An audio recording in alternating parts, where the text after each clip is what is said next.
Parkinson. A doença atinge cerca de 200 mil brasileiros, de acordo com o Ministério da Saúde. Vamos chamar ao vivo a repórter Juliana Santos, que traz as informações. Juliana, o que provoca a doença de Parkinson? Bom dia. Oi, Mário, bom dia para você, bom dia a todo mundo que está nos acompanhando no Manhã Cidade, né? Hoje é o Dia Mundial de Conscientização da doença de Parkinson, uma doença que a gente costuma identificar pelos tremores, né, no corpo, mas existem outras características que podem ser observadas e que podem surgir antes dos tremores também.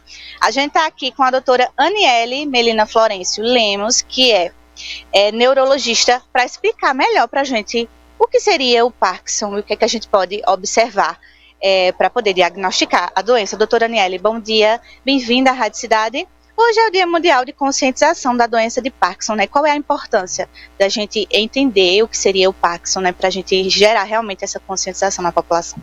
Bom dia, Juliana, bom dia a todos. Bem, gente, importantíssimo porque é uma patologia que vem sendo cada vez mais diagnosticada antes dos 60 anos, né? E que, apesar de não ter cura, tem tratamento que melhora aí muito a qualidade de vida dos pacientes.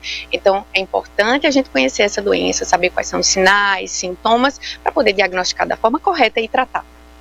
A gente identifica, né, o Parkinson com os tremores, geralmente, né? Mas tem outros sintomas que a gente pode identificar antes, né? Eu queria que você explicasse, né, o que seria, de fato, a doença de Parkinson, né? E como é que a gente pode identificar, né? Quais sintomas aí a gente pode identificar antes dos tremores, para já procurar um profissional. Sim, excelente pergunta. Então, a doença de Parkinson é uma doença neurodegenerativa, ou seja, a gente vai tendo aí morte progressiva dos neurônios, que são as células do cérebro, e são neurônios específicos, são neurônios que produzem dopamina, que é um neurotransmissor, é um mensageiro químico que faz com que os neurônios se comuniquem, tá? E a dopamina, ela tem várias funções motoras, cognitivas, então influencia na memória, influencia no humor, então é por isso que a doença de Parkinson pode ter tantos sintomas. A gente realmente associa muito ao tremor, mas acreditem, existe doença de Parkinson sem tremor. Então, vamos primeiro para os sintomas motores, né? Os três principais, que é o que caracteriza mesmo a doença. Então, a bradicinesia, o tremor e a rigidez. Toda doença de Parkinson tem bradicinesia. Pode ter bradicinesia e rigidez, bradicinesia e tremor, mas tem que ter bradicinesia. O que é bradicinesia?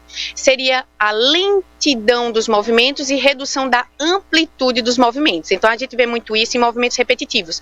O fato de você escovar os dentes, veja que é um movimento repetitivo e que você faz numa certa velocidade. Então, muitos pacientes percebem os primeiros sintomas da parte motora do Parkinson escovando os dentes. Nossa, eu estou mais lento, a amplitude do meu movimento para escovar os dentes está reduzida, tá? A parte de rigidez nas articulações, e a parte do tremor, que todo mundo conhece, né, que é o tremor mais comum, que é o tremor de repouso, tá bom? Mas lembrando que a principal causa de tremor não é o tremor de Parkinson, é o tremor essencial. Como você perguntou, existem outros sintomas também, que inclusive podem vir muito antes desses sintomas motores. Um deles é a alteração relacionada ao sono, gente. Se chama alteração comportamental do sono REM, que são sonhos vívidos. Então, pessoas que têm um sonho muito vivo, que fala, nossa, doutora, parece que eu estou lutando na madrugada, chego a machucar meu companheiro, caio da cama. Então, esse é um sinal de alerta de que você pode evoluir no futuro com a doença de Parkinson. E também tantos outros, como dores, constipação, né, que é o intestino preso, enfim, são muitos os sintomas. Doutora Aniele, como funcionou o tratamento, né, da doença de Parkinson? Você estava me dizendo aqui em off que não tem cura. Infelizmente não tem cura, mas existe tratamento e o paciente ele pode conviver bem fazendo o tratamento ali certinho. Como funciona o tratamento? E quando é que a gente precisa, né, identificar ali alguma situação para procurar um neurologista? Sim, excelente pergunta. Infelizmente, Juliana, Parkinson não tem cura hoje, tá? Mas existe tratamento. O tratamento, ele se baseia em 3 pilares, tá? Então, a gente tem um tratamento medicamentoso, que aí envolve medicações via oral. A gente tem a parte de reabilitação, que é importantíssima, que é a parte de fisioterapia, terapia ocupacional, fonoaudiólogo, psicoterapia, enfim. E a parte da cirurgia, tá? Então, todos os pacientes vão ter indicação de medicação com reabilitação. Isso é sempre, tá? E alguns pacientes vão ter indicação de cirurgia, que é a implantação de um eletrodo, né, de um aparelho chamado DBS, que é Deep Brain Stimulation, que faz uma estimulação cerebral profunda, e existem alguns pacientes específicos que a gente faz a indicação cirúrgica, mas medicação e reabilitação é importantíssimo, sempre andando junto. Você estava me dizendo aqui também que não tem a ver, né, com a genética, não tem a ver ali com a nossa família, caso alguém na família já tenha a doença de Parkinson. É importante a gente também ficar atento a isso, né, porque como às vezes não tem casos na família, a gente não se preocupa, porque acha que a minha família não tem doença de Parkinson, então também não vou ter, mas não tem a ver com a genética, não é isso? Isso, existem os casos que são puramente genéticos, mas é o percentual menor, tá? O maior percentual é de casos que a gente chama esporádicos, que muitas vezes nem tem na família, tá? Então a gente realmente precisa ficar atento.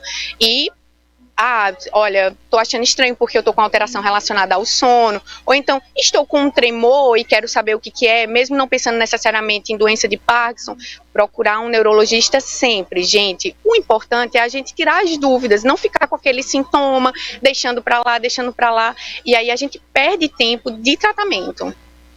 A Gevenia, a doença de Parkinson? Excelente pergunta. Na verdade, existem algumas coisas que são comprovadas cientificamente que reduzem os riscos da gente desenvolver doença de Parkinson no futuro. Atividade física é a primeira delas, e isso é muito bem comprovado cientificamente, tá? Não só para a gente prevenir no futuro, como também quem tem a doença de Parkinson faz parte do tratamento, tá? O consumo de cafeína, então aí para quem gosta do cafezinho, realmente reduz os riscos de doença de Parkinson, mas com moderação, tá, gente? E o consumo de alimentos ricos em flavonoides. E o que seria, né? Quais seriam esses alimentos? Maçã, mirtilo, jabuticaba, cacau, né? Então, chocolatinho aí, 70% vai bem, vinho, e alguns condimentos, né, salsa, orégano, enfim, são alimentos que contêm muito flavonoide, e aí você vai estar reduzindo os riscos de evoluir com doença de Parkinson. E quem tem doença de Parkinson que faz essa alimentação também reduz mortalidade e reduz um sintoma muito chatinho, que é o cansaço, a fadiga. Perfeito, muito obrigada pelas informações, doutora Aniele Melina Florencio Lemos aqui com a gente, neurologista, explicando aí a importância de conhecermos, né, sintomas, tratamento da doença de Parkinson, e o importante que ela reforçou aqui pra gente é a prevenção, né, a gente tem como, com atitudes do nosso dia a dia, a gente tem como prevenir também a doença de Parkinson. E como ela disse aqui, Mário, café também ajuda, viu? Eu acho que você gosta, né, de tomar café um pouquinho aí. Eu adoro café. O problema meu do café agora é o começo de labirintite que eu tive. Aí, né, eu tive que tomar agora o descafeinado. Mas valeu aí, Juliana. Obrigado você e também um abraço aí pra doutora Aniele Melina Florencio. Olha...